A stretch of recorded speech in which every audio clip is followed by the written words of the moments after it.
Bueno, vamos a hablar de las Islas Kuriles. Evidentemente a Rusia le molesta que se trate del asunto porque siente como Pedro el Grande que hay que ampliar los límites del imperio. Ciertamente les molesta porque lo primero es tener un imperio, da igual cómo estén viviendo los ciudadanos.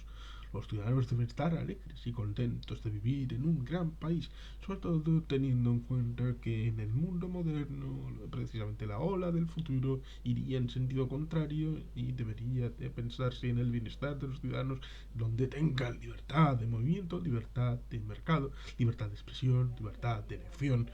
que serían los principios del liberalismo clásico y de la democracia liberal como se entiende en Occidente, que precisamente se suponía que había triunfado en el mundo, pero no necesariamente, y el futuro tal vez cambie a favor de estos regímenes tipo Irán, tipo Turquía, tipo Rusia, tipo China. Pero eso no significa que los demás no debamos de tener en mente y encima de la mesa las realidades siempre cambiantes y la historia y la memoria de lo que ocurrió ayer y antes de ayer y hace un siglo. En el siglo XIX hubo un momento en el que las Kuriles fueron todas japonesas,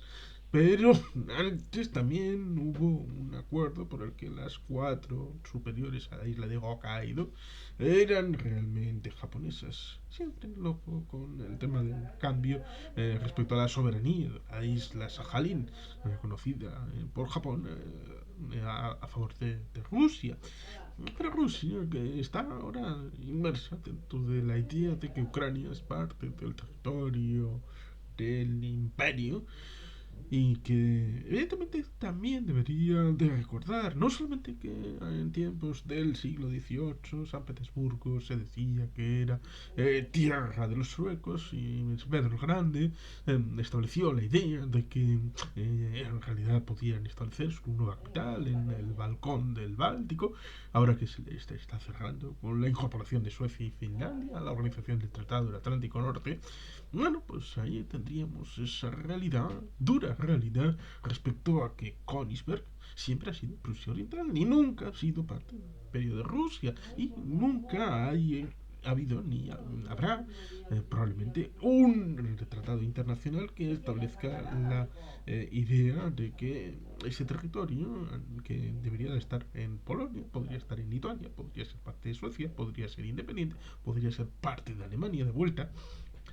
Nunca puede entenderse que Königsberg sea parte de Rusia.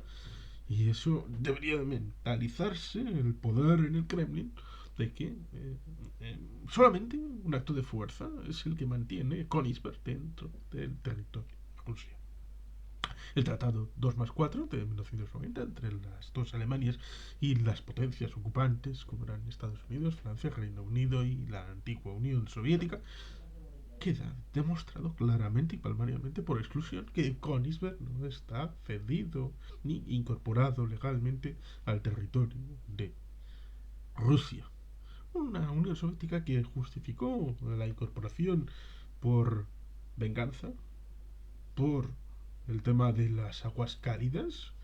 pero evidentemente con la salida a Gotland, la isla que está enfrente, y luego la salida a través de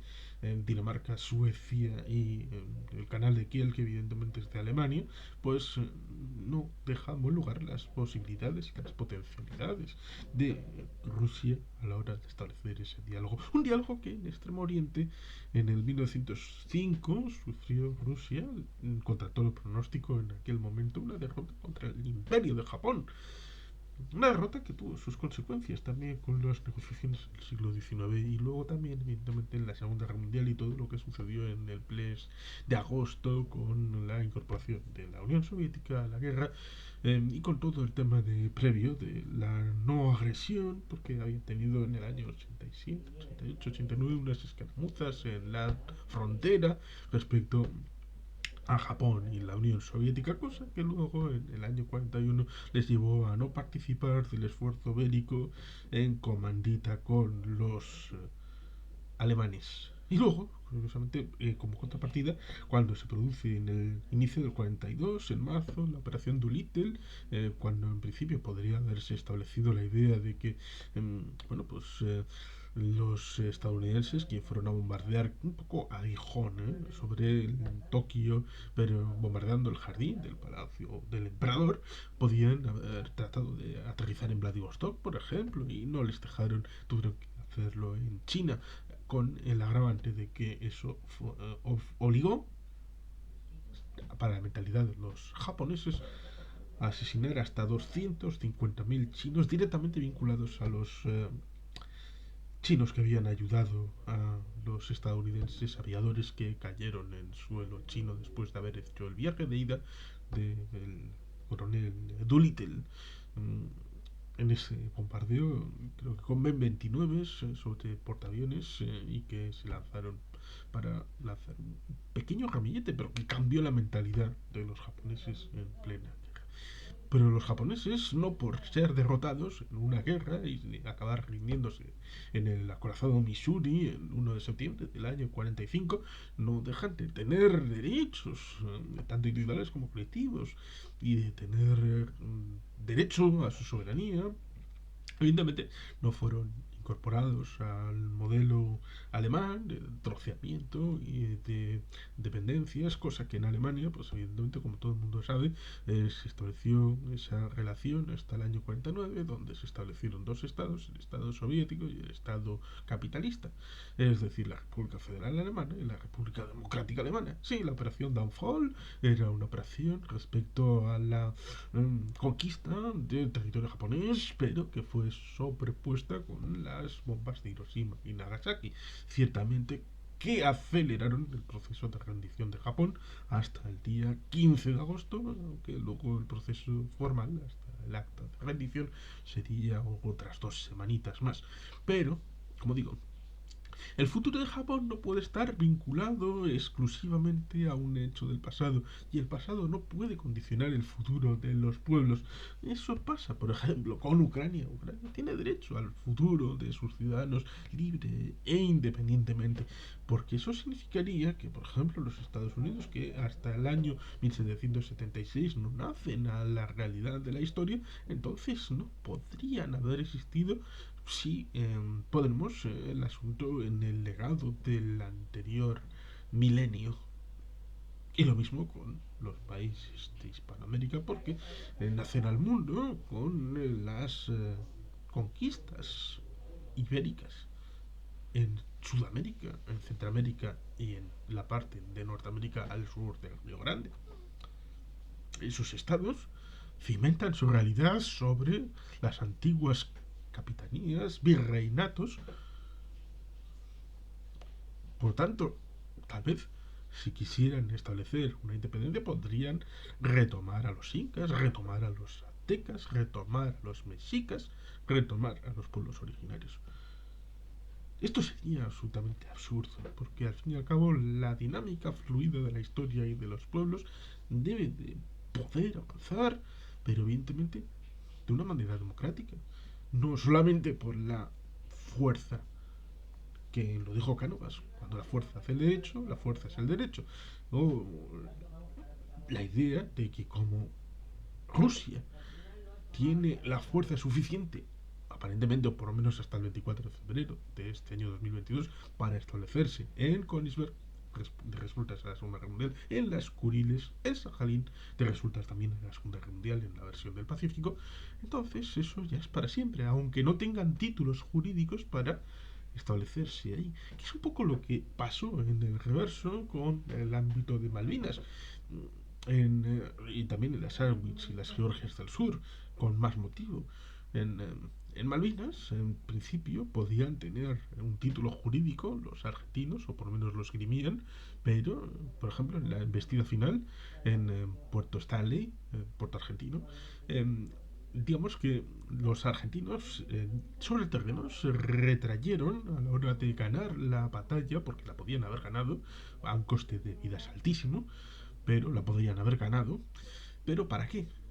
para que luego, al de 6 meses, el Consejo de Seguridad de Naciones Unidas exigiera a Argentina el retiro de las tropas y devolver las islas a el Reino Unido, y luego tal vez mantener un diálogo en el Consejo de Descolonización y todo lo demás, pero de entrada obligar al Reino Unido a recuperar las islas. Esas cosas de los títulos legítimos y la fuerza son un tema que parece estar en la mente de eh, una Rusia que sigue anclada en mentalidades pasadas, que sigue anclada en la fuerza sobre la diplomacia y la política, y digamos que como el largo telegrama de George Kennan, aquel de la contención, pareciera que aquella forma de enfocar las relaciones con la Unión Soviética a veces hay que reincorporarla y reelaborarla, y por eso tal vez necesiten unas fuerzas de autodefensa poderosas los japoneses a la hora de reivindicar algo que, por ejemplo, las 4 islas Kuriles más al sur son legítimamente parte de Japón, y eso debería de establecerse por la comunidad internacional y apoyarlo. Lo mismo que evidentemente Taiwán es una isla democrática que no va a declarar la independencia, pero la está ejerciendo, y eso es lo que le molesta a una China que considera luego posteriormente que todo el collar de islas en el mar sur de la China meridional es suyo. ¿En base a qué? ¿A ese mapa de los años 40 que alguien dibujó? Y si hubiera dibujado otra cosa, y si hubiera dibujado todo el Pacífico como parte de China, eso legitimaba a que China sea la dueña de las Islas Marshall, de las Gilbert, de Guadalcanal, de Guam, de las Islas Hawái. No, aquí hay que profundizar en el ámbito de la democracia, de la justicia y del ámbito del reconocimiento de que Rusia es un espacio imperialista,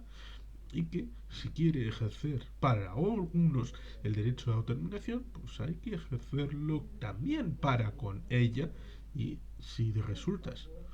explosiona el Estado ruso, pues significaría que era una cárcel de pueblos, como lo era la Unión de Repúblicas Socialistas Soviéticas, y antes que ella el imperio de los zares. Y aunque perdieran la guerra los japoneses, la legalidad y la legitimidad siguen estando vigentes incluso para con los territorios que fueron ocupados por la Unión Soviética. Königsberg, mal llamada Kaliningrado porque es el nombre de una ciudad y luego tal vez del Oblast, Königsberg es Alemania. Es Alemania, legítimamente. Luego sus ciudadanos, lo cual es curioso porque los rusos y los soviéticos, cuando tenían un problema con la ciudadanía de un lugar, los largaban de allí, hacían una limpieza étnica fantástica. Después de la Segunda Guerra Mundial hubo 3,5 millones de alemanes que fueron desplazados de su lugar histórico para que se fueran a la República Federal de Alemania, no a la República Democrática, a la República Federal de Alemania, fuera de Polonia, fuera de la República Checoslovaca, fuera de Königsberg, para desalojar la población originaria, lo cual hay que tener en cuenta. Los soviéticos nunca han tenido problemas a la hora de desplazar población para que esta sociedad determinada cambiara su proporción y su composición étnica. Lo cual no significa que lo vayamos a hacer con Königsberg, pero hay que reconocer que no son los ciudadanos originarios. Y evidentemente, Königsberg no puede seguir siendo parte de Rusia. Lo mismo que las Islas Kuriles del sur legítimamente no pueden ser parte de Rusia porque en el orden legítimo y jurídico internacional son parte de Japón. Otra cosa es que para mí todas las Islas Kuriles y Sajalín ameritarían, es decir, todas las islas al norte de Hokkaido, para mí legítimamente son parte de Japón. Pero es una posición personal que no puedo justificar, creo, a nivel jurídico. Pero lo de las 4 islas Kuriles del sur pegando a Hokkaido, nunca, never, nunca en la vida han sido parte de Rusia. Y eso debe de reconocerse y debe de aplicarse cuando se pueda hacer un tratado de paz, cosa que creo todavía no está establecido. Y seguramente porque no ha sido posible. Y sin más, es que ricasco, agur orobat, beti gelpean.